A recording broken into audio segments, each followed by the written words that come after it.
So here's a funny story. So I'm in Crow's Nest in Sydney, and this is like a decade ago, pre-COVID, pre-everything else.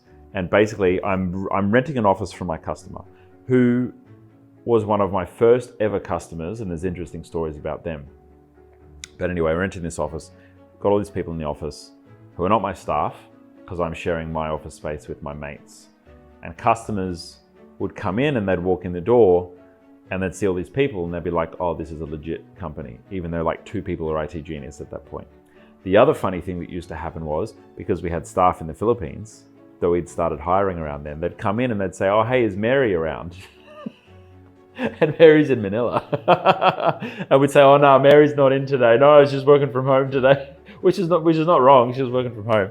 But the interesting thing there was that I wanted to continue to expand the business. But right then and there, as we had designed the business to go on site to people, because it's IT services, in Sydney, we had to have staff in Sydney and we had staff come into that office. And this weird thing happens where I wanted to expand to service more Australian cities. So I said, okay, we need to re-engineer all of our services to be able to deliver them remotely. And it was at that point I was like, oh, hold on, if we're delivering remotely, do we really need to have an office here in Sydney? It doesn't necessarily make sense. But we were earning a lot of revenue from delivering to customers on site as part of our services. So I made this call. Temporarily, it's going to cost us money to stop going on site to our customers. That's the call, basically. But in the long run, I can see this is probably going to work out. And what it's going to allow us to do is service customers all over Australia and then potentially internationally as well. So we call every one of our customers and I'm like, hey, right now I'm charging you like $1,000 a month or maybe $2,000 a month, depending on the size of the company. I'm changing your plan. I'm not going to come on site anymore. We think we can do like 95% of our services to you remotely. I'm not going to come on site anymore. Instead of you paying me $2,000 a month, I'm going to charge you $300 a month. Are you cool with that? And they're like, fuck yeah. They're cool with that, right? I basically burnt $100,000 a year of revenue in one afternoon. Just calling all my customers, hey, we're changing a plan, we're changing a plan, we're changing a plan, we're changing a plan, right? But knowing that we could birth Cloud Concierge, which is how that was birthed as a service, and we could build massive scale with that, nationally and then eventually internationally. Now, 25,000 customers, 15 countries, 50 staff, nearly 10 million in revenue.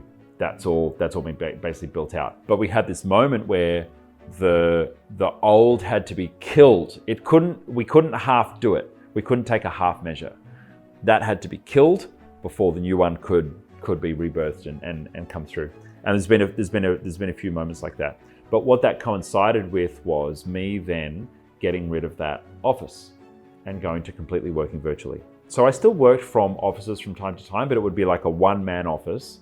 I don't like co-working spaces, I'm too loud for them. So I'd have a one-man office and I would just work from the one-man office, and that would usually be within walking distance from my home. So it was easy enough to get in and out. And the interesting thing there was that we never went back to having an office. We still don't have an office, like 60 people across the group and don't have an office, which is pretty wild. Pre-COVID, pre-work from home revolution, this was pretty wild back then. But where the office had been like this, almost like this safety of like, we're a real company because we have a real office. And it almost felt like we went to this like backyard operation by not having an office, but it allowed us to become a global company. It's so weird. Like seemingly a step back allowed us to do more. Was there any ego there to let go of the office? Like knowing that you won't be able to bring people in? Yeah, I think there was a fear of like how we'd be perceived. And I think the fear of how we'd be perceived was like, will people not think of us as a real company? Because that wasn't normal.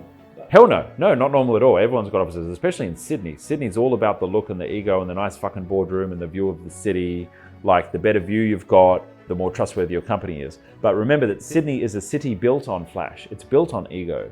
It's built on, look how nice my fucking boardroom is. But as an emerging entrepreneur from a new generation, I saw that as cost bloat. Because when I walked into my accountant and they had a nice office overlooking the city, I thought, well, my fees are going towards this. So I'm paying for your nice office. I don't care about a nice office. I just want good services. I'm happy for you to work at home. And it completely shifted things for me.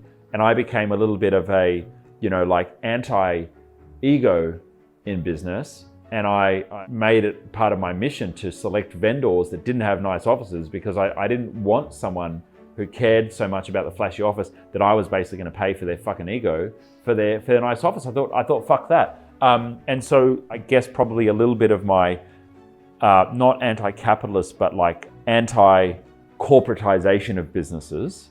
And we work closely with Google and a bunch of Silicon Valley startups that are very, anti-corporate.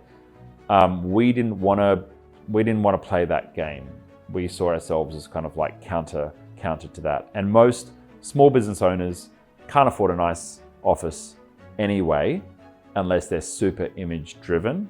So I think the lesson there for me was like, know who I want to serve and know how I want to do it and what works for me, and be true to that. Otherwise, it's a very slippery slope. Once you start doing stuff for other people, where do you stop? Yeah. Where do you stop? It's crazy. Like in 2023, obviously it makes sense. Then we looked like fucking geniuses, like then COVID happened and I was like, fuck, I'm glad I didn't throw $300,000 down the fucking toilet over the last 5 years. It all worked out well. What gave you the confidence to make that decision, or what gave you the idea to have a remote if it wasn't a common thing back then? There were one or two other companies doing it and blogging about it. So Basecamp.com, or 37 Signals is the company behind Basecamp. Atlassian were doing it. It was this new movement. And we went to conferences. We went to a conference called Running Remote, which was like all these geeks hanging out in Bali, like talking about how cool it is to run businesses remotely. So there were a few other people around that were doing it, but it was pretty radical. And I think like what made it obvious for us was the Philippines. And we had initially started hiring people in the Philippines, and we were trying to hire everyone in one city.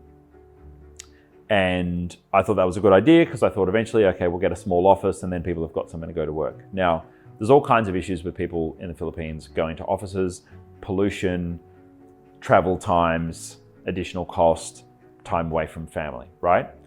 But the most important thing was, a friend of mine said to me, if you only hire in one city and that city has 1 million people, 110 million people in the country, you're limiting yourself to 1% of the talent of that country. And to me, that was like, holy shit. And we started finding talented people all over the country. And there's now no way we could have a city with an office, like, because even in one city where there's 5 or 6 or 10 people, they're all so spread out, one location just wouldn't work. And so for a long time, before everyone was hiring people at home, we had this advantage of like, we could take our pick of the talent. And interestingly, post-COVID, you've got Deloitte, Accenture, like large consulting firms that have large teams who were eating into our talent pool because they were paying more money but letting people work at home, have now started clawing people back into the office, meaning that we get the work from home talent, which is awesome. So love that. Big companies want people back in the office? For productivity, because their strategy with managing people is command and conquer and track and manage and fear. Yeah.